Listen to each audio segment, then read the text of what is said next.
Let me pray for you before I drop the microphone. Should I pray? I sing.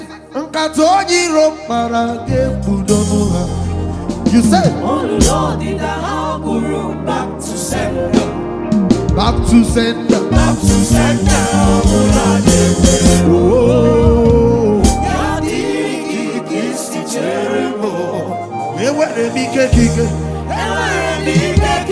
adoration.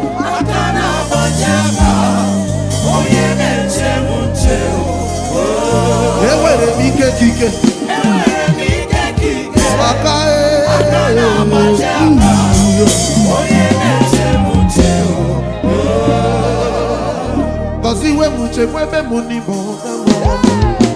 Jesus. Goziwem Chekwabe money bonga. Jesus.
Adoration cultural truth.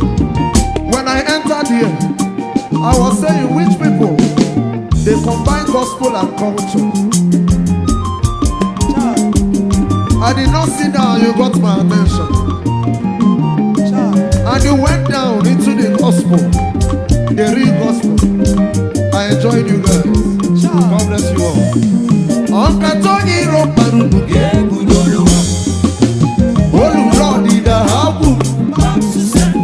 Everybody join me, say,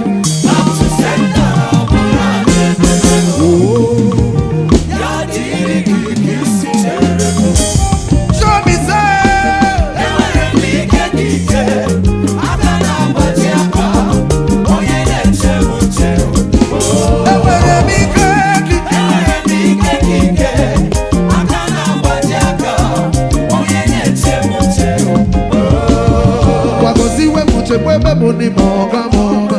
Is it Jesus? Goziwem Chekwabe money bonga bonga. Is it Jesus? Louder, louder, louder.